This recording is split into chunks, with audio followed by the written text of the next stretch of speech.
नमस्कार, मैं हूं नीलू। तो हूती ने इजराइल पर जबरदस्त हमला किया। बैलिस्टिक मिसाइल से यह हमला किया गया। हालांकि पहले इजराइल की तरफ से कहा जा रहा था कि देखिए हमारे आयरन डोम ने बचाव कर लिया है, किसी तरह से कोई नुकसान नहीं पहुंचा है। लेकिन अब जो तस्वीरें सामने निकल कर आ रही है वो इजराइल के हिसाब से कहीं भी सही नहीं है। बहुत नुकसान हुआ है इजराइल में। कहां कहां नुकसान हुआ है, कहां कहां पर ये मिसाइलें गिरी हैं, बातचीत करने के लिए मयंक मेरे साथ जुड़े हुए हैं।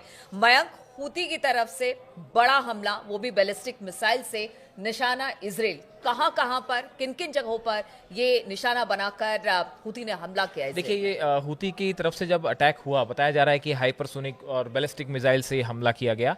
तो पहले तो ये कहा गया कि इजराइल की तरफ से ये दावा किया गया कि इसको जो है वो डिफेंस सिस्टम ने, एरो 3 और आयरन डोम ने इसको रोक लिया। लेकिन हूती की तरफ से ये दावा किया गया कि हमने जो मिसाइल्स फायर की थी वो निशाने पे गिरी हैं और इससे भारी नुकसान भी हुआ है।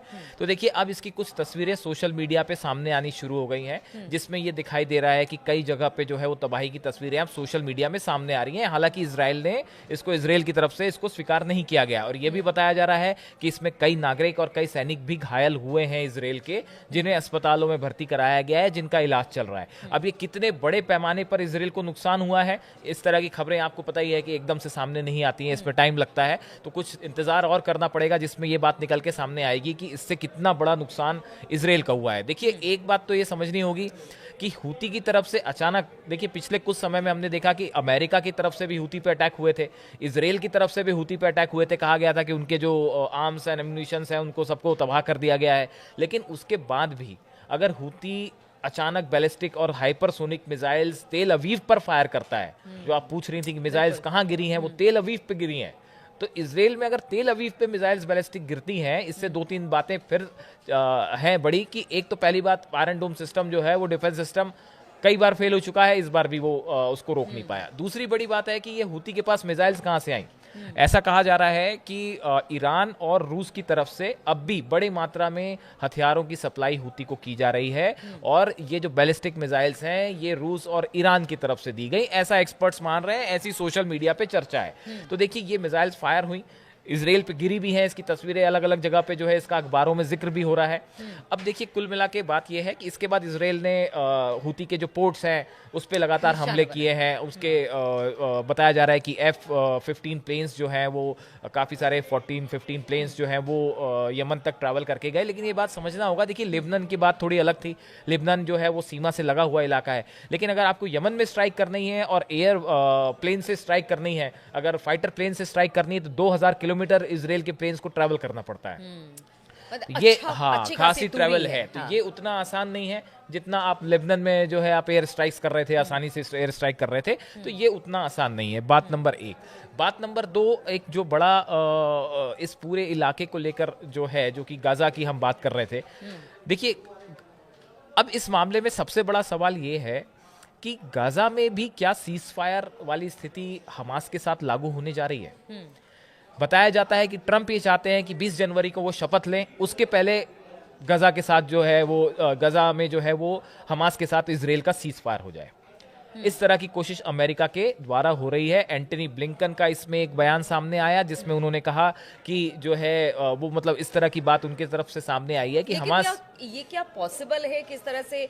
क्योंकि देखिए, दोनों अपनी अपनी बातों पर हमने देखा कि पीछे कितनी बार बात हुई, हर बार दोनों देश अपनी अपनी तरफ से, यानी कि गजा ने अपनी बात रखी और अगर इजराइल ने वो अपनी बात पर अड़ा रहा कि देखिए पहले आप बंधकों को छोड़िए, उसके बाद फिर बहुत सारे बफर जोन की बात हुई, बहुत सारी बातें हुई कि वहां से सेना हटा ली जाए, लेकिन कहीं भी किसी नतीजे पर, ठोस नतीजे पर नहीं पहुंचे। देखिए, एक बड़ी जो बड़ी, हाँ देखिए, आपने बिल्कुल ठीक कहा। इसमें देखिए सबसे बड़ी बात यह है कि इजराइल की तरफ से, नेतन्याहू की तरफ से कुछ शर्तें रखी गई हैं, जो कि बड़ी ही, एक बार फिर से कहा जा रहा है, जैसे पहले कहा गया था कि नेतन्याहू ने शर्तें रख के जो है पिछली बार सीज फायर को खटाई में डाल दिया था। मतलब तो हाँ, तो अब नेतन्याहू ये चाहते हैं कि 6 दिनों का सीज फायर हो, उसमें जितने बंधक हैं उनको रिहा किया जाए। उनके डिफेंस जो मिनिस्टर हैं कार्ड्स, वो ये कह रहे हैं कि साहब हम जो है वो हमले करना भी नहीं रोकेंगे, अगर जरूरत पड़ेगी तो हम हमले भी करेंगे।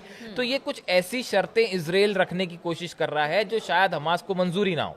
और इसी बीच बड़ी खबर ये निकल के आई है कि हमास ने हजारों की संख्या में फिर से लड़ाकों को शामिल करना शुरू कर दिया। तो ये अपने आप में एक बड़ी बात है। अब देखिए, अगर यहाँ सीज फायर होता है तो वो किन शर्तों पे होता है, ये अगले कुछ 3-4 दिनों में तय हो तो जाएगा। ले देके तो बात फिर वही आ गई कि अपने अपने शर्तों पर डटे रहेंगे, तो फिर अमेरिका किस तरह से हो कोई सकता है बीच का कि रास्ता देखिए निकाले? ये एक कोशिश भी होती है कि आपको सीज फायर करना ही नहीं है, आप चाह ही नहीं रहे सीज फायर हो, तो आप बार बार कुछ ऐसी शर्तें रख दे रहे हैं कि सीज फायर हो ही ना पाए। तो ये भी एक ट्रिक होती है, ये भी एक मतलब एक प्रकार का आप इसको साम दाम दंड भेद की नीति कह लें कि हो सकता है कि नेतन्याहू फिर ना चाहें कि यहाँ पे सीज फायर हो। तो इसकी चर्चाएं अमेरिका में भी है। अमेरिका के एक अधिकारी है, उन्होंने तो जो है अपने पद से इस्तीफा देते हुए ये कहा कि भाई जो है अमेरिका सिर्फ इसराइल को खुश करने में लगा हुआ है और इसराइल चाहता ही नहीं कि यहाँ सीज फायर हो। तो ये अपने आप में बहुत सारी चर्चाएं हैं सोशल मीडिया में कि हमास के साथ सीज फायर हो पाएगा नहीं हो पाएगा, नेतन्याहू सीज फायर करना चाहते भी हैं कि नहीं करना चाहते।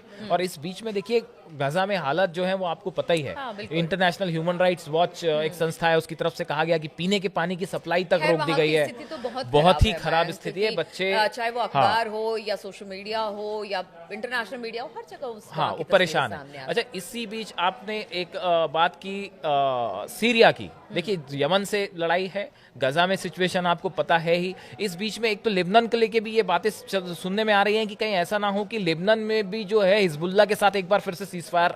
हिजबुल्ला लगातार अपने आप को अभी बहुत समय से कन्फ्रंटेशन की स्थिति में नहीं है, लेकिन हिजबुल्ला भी अपने आप को मजबूत करने में जुटा हुआ है। तो वहां का सीज फायर भी बड़ा कोई लंबे समय तक चलता दिखाई नहीं दे रहा, कुछ भी हो सकता है वहां पे भी। अब देखिए, एक नया डेवलपमेंट जो सीरिया में हो गया है वो ये कि तुर्की जो है वो जो कुर्दिश लड़ाके हैं उनको उनके खिलाफ लगातार जो है हमले कर रहा है। और अमेरिका ने ये कहा है कि हमारे करीब 2000 सैनिक वहां है। ये बात अमेरिका ने मानी है। सीरिया में हमारे करीब 2000 सैनिक है। असली में कितने सैनिक हैं वो पता नहीं, हो सकता है संख्या बहुत ज्यादा हो। अमेरिका जो है ये जो कुर्दिश सोल्जर जो लोग हैं इनकी मदद कर रहा है। तो एक प्रकार से तुर्की वर्सेस अमेरिका, हालांकि अभी ब्लिंकन गए थे वहां, मिल के आए एर्दोगान से। हाँ। तो एक तरफ तो जो है वो नेता आपस में मिल रहे हैं, लेकिन ग्राउंड पे सिचुएशन ये है कि तुर्की वर्सेस अमेरिका, ये सिचुएशन एक सीरिया में बनती दिखाई दे रही है। दूसरी तरफ ईरान जो है, शायद एर्दोगान ये चाहते हैं कि वो एरिया में एक अपने बड़े लीडर के रूप में खुद को सामने रखें, और वो अपने आप को चाहते हैं कि मैं अमेरिका के बाद जो है वो ट्रंप या बाइडेन के बाद जो है मैं एक बड़े नेता के रूप में जाना जाऊं। इस तरह से हो सकता है उनका कोई प्लान हो इंटरनेशनल। लेकिन अब सीरिया में जो हालात हैं, एक तरफ तुर्की वर्सेस अमेरिका, बिल्कुल ऐसा लगता है कि आमने सामने खड़े हो गए हैं। इसराइल ने वहां पे काफी हद तक इसराइल जो है वो दमिश्क के पास तक पहुंच गया है। और ऐसे में अगले कुछ दिनों में ईरान का क्या रुख रहेगा और हमास के साथ क्या सीज फायर हो पाता है या नहीं हो पाता है। और इस बीच में ये बड़ी खबर कि हमास जो है उसने कई बड़ी संख्या में लड़ाकों को अपने शामिल करना, भर्ती करना शुरू कर दिया है। तो ये कई सारी चीजें हैं जो इस पूरे एरिया को अनस्टेबल बनाए हुए हैं। आप देखिए, चाहे गजा हो, चाहे लेबनान हो, चाहे सीरिया हो, अब तो यमन भी इन्वॉल्व हो गया है। तो ये जितनी कंट्रीज हैं, ये कोई भी स्टेबल नहीं है। ये सब जगह उथल पुथल मची हुई है, जो इस पूरे एरिया में शांति के लिहाज से ठीक नहीं है। और इस बीच आपने देखा आज रूस में क्या हुआ, किस तरह से 9/11 जैसा हमला हुआ है।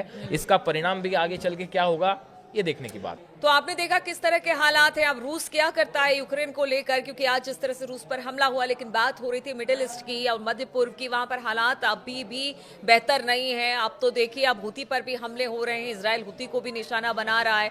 इधर अगर हमास की बात की जाए तो शांति समझौते के लिए अमेरिका रेडी दिखाई दे रहा है, लेकिन दूसरी तरफ सीरिया में अमेरिका वर्सेस तुर्की हो रहा है। तो ये पूरे जो घटनाक्रम है उस पर लगातार हमारी नजर बनी हुई है। हम इस पर लगातार आपको अपडेट देते रहेंगे। फिलहाल बहुत बहुत शुक्रिया हमारे साथ इस चर्चा में शामिल होने के लिए।